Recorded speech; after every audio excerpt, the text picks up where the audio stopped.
vu si elles ne s'étaient pas levées. Personne d'entre ces femmes n'avait su que l'héritage que les pères laissaient, c'est sûr qu'elles n'étaient pas les seules qui avaient vécu cette situation. Mais elles sont les seules qui ont décidé de se lever. Nous, on ne va pas nous prendre notre héritage. Moi, je vais me lever. Nous allons nous lever pour que nous récupérions notre héritage. Elles sont allées récupérer leur héritage. Moïse a dit, l'Éternel a dit, vous avez raison. Et le décret est sorti. Donc ce n'était pas seulement elles seules. Elles n'ont pas travaillé seulement pour leur vie. Ça a bénéficié tout le peuple. Parce que le décret était désormais marqué. Une nouvelle loi était sortie à cause de ces 5 filles de Tchelofchad. Une nouvelle loi est sortie qu'elles peuvent hériter les terres de leur père. Femme, tu es parmi celles-là qui peut changer la donne. Tu es celle-là qui peut changer la manière de faire dans ta famille. Tu es celle-là qui peut changer la façon de faire. Tu peux agir, tu as encore la capacité de le faire. Et comme tu as de la valeur, lorsque tu vas te lever, la chose va être prise au sérieux. Il faut prendre la chose au sérieux. Si ces 5 filles n'avaient pas pris la chose au sérieux, je ne sais pas si aujourd'hui la loi serait inscrite. Elles se sont levées. Elles ont décidé de prendre la bonne direction. La direction vers Moïse. Et Moïse d'amener la chose au Sanhédrin. Et après le Sanhédrin, le conseil a décidé qu'il faut que la loi permette à ces filles d'hériter des terres de leur père. Vous voyez? Pourtant c'était des femmes. On aurait dit non, mais comme ce sont des femmes, on n'est pas obligé de les écouter. Ce sont des femmes. Et puis la loi dit déjà que, oui, le cœur pusillanime décide que non, c'est pas sûr qu'on va recevoir. Non, c'est pas sûr qu'on va nous donner. Non.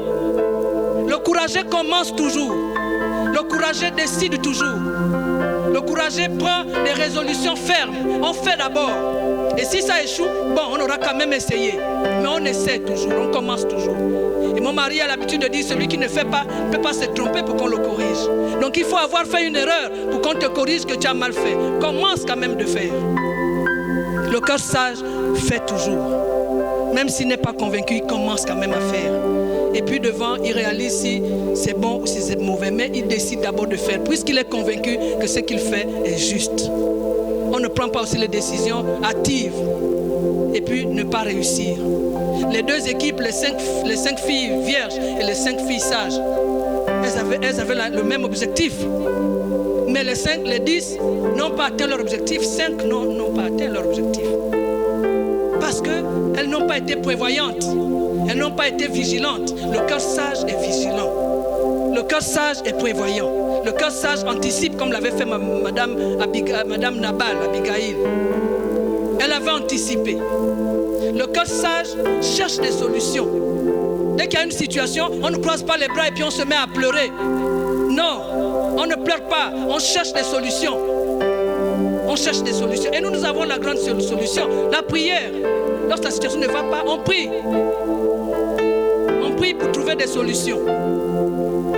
Je bénis Dieu pour ce programme parce qu'assurément, il va guérir un cœur. Il va sûrement ramener une vie qui s'égare ou qui pense bien faire. Le cœur sage s'est recadré. Il s'est recadré. Lorsque le cœur sage recadre, il voit, il pèse les pour et les contre. Il ne va pas seulement à la va-vite, mais il pèse les pour et les contre. Il cherche à découvrir si je fais ceci, je vais aboutir à quoi. On ne décide pas seulement parce qu'on veut décider. Et Job 22-28 dit, à tes résolutions répondra le succès. Et sur ton sentier brillera la lumière. Les bonnes résolutions te poussent au succès. Les bonnes résolutions te poussent au succès. Quand tu prends les bonnes résolutions, tu prends la bonne direction. Mais c'est aussi ces bonnes résolutions qui te révèlent que tu as bien fait. Tu peux ne pas prendre une bonne résolution, mais tu finiras par te retrouver comme ces 5 vierges folles. Mais pourquoi? La mentalité est de rigueur. Lorsqu'on doit vivre dans la sagesse, la mentalité est de rigueur. Lorsqu'on cherche la sagesse, ça t'exige de la rigueur. Ça t'exige de la fermeté. Ça t'exige un comportement qui n'est pas à la va-vite. Parce que Lorsqu'on est dans une situation difficile, on a tendance à vite trouver des solutions. Non, femme, prends ton temps. Prends ton temps pour trouver la solution. Les 5 filles sages là, les vierges sages, elles ont pris leur temps pour regarder autour. Est-ce qu'on n'a rien oublié? Est-ce qu'on n'a pas laissé quelque chose? Est-ce que?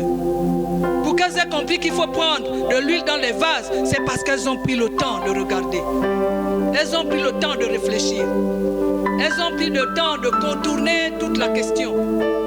Elles se sont toutes assoupies.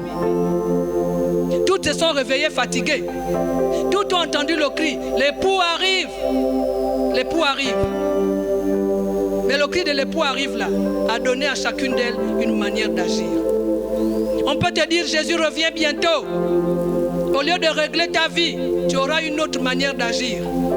Tu voudras faire comme tout le monde. Tu veux régler tes problèmes comme le monde les règle. Tu veux traiter tes problèmes de foyer comme toutes les femmes du monde règlent leurs problèmes de foyer. Tu veux régler les problèmes de l'église comme toutes les églises règlent. Mais toutes les églises n'ont pas la même vocation, n'ont pas le même ministère.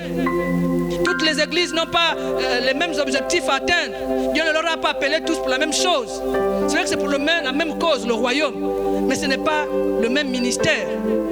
Tu ne vas pas faire le copie-coller. Tu penses que l'autre a fait, moi aussi je vais faire. Non, comme il y a un problème, moi je dois aller désormais voir mes parents parce que trop c'est trop. Oui, mais ce sont tes mêmes parents-là qui vont créer encore des problèmes dans ta maison. C'est encore tes mêmes parents qui vont te créer des problèmes toi-même parce que tu as résolu aller trouver des solutions vers les hommes. Je ne dis pas qu'il ne faut pas aller vers les parents, non. Il y a des choses où la prise de conscience est de rigueur. La prise de conscience est de rigueur. Peu importe ce que les gens pourront dire, le paraître ne paye pas. Fais ce qui est juste. Fais en sachant que tu prends la bonne direction. Agis en sachant que tu es en train de faire ce qui est correct et ce qui va honorer Dieu, ce qui reçoit l'approbation divine, ce qui est vertueux. C'est ça que tu dois faire parce que tu es convaincu que c'est la bonne direction que tu as prise. Je bénis Dieu vraiment pour la vision, le visionnaire de ce programme. Vraiment, je bénis Dieu. Le cœur sage, lorsqu'il identifie ce qui est nécessaire, il sait que je dois faire ma provision. Vous savez, nous sommes tous, on va dire, l'église est pure à cause de la parole que nous avons apprise. Selon Jean 3,15, il dit que tu es pur à cause de la parole qui t'a été annoncée. Tu es pur. Mais tu es pur, c'est vrai. Dans ta pureté, est-ce que tu maintiens d'être pur? Est-ce que tu demeures dans la pureté? Parce que ce n'est pas tout d'être pur, mais il faut demeurer dans la pureté. Tu peux sortir. Est-ce que tu demeures dans la pureté? Les filles sages avaient la même identité. Elles avaient la même identité. On les appelait les vierges. Les 5 folles et les 5 sages, on les appelait les vierges. C'était la même identité. Mais toutes n'avaient pas la même capacité d'atteindre les objectifs. Toutes n'avaient pas la même manière de concevoir ce qu'elles avaient à entreprendre. Elles n'avaient pas la même façon de voir. Et elles n'avaient pas la même mentalité. Et je disais tout à l'heure que lorsqu'on a un bon état mental, on se connecte facilement aux choses divines. Et un jour, le Seigneur pouvait me dire, lorsque la lampe, si tu as une lampe et que la lampe est un peu plus loin de toi, à 50 mètres, qu'est-ce que tu peux voir la tache qu'il y a sur ta robe? Non. Il faut t'approcher de la lampe pour voir si la robe est propre ou elle est sale. Mais la lampe, là, c'est Jésus qui nous éclaire. C'est lui la lumière. C'est lui qui éclaire. Il a dit que au commencement était la parole était avec Dieu et la parole était Dieu. En elle était la vie et la vie était la lumière des hommes. Si la vie, c'est la lumière des hommes, est-ce que tu t'approches de la lumière pour savoir ce que tu dois enlever, ce que tu dois nettoyer, ce que tu dois réparer? Est-ce que tu t'approches de la lumière? Est-ce que tu sais si tu es en bon état? Est-ce que ta robe est propre? Parce que les sons de clochettes sont proches, on les entend. Les bruits eschatologiques se font entendre.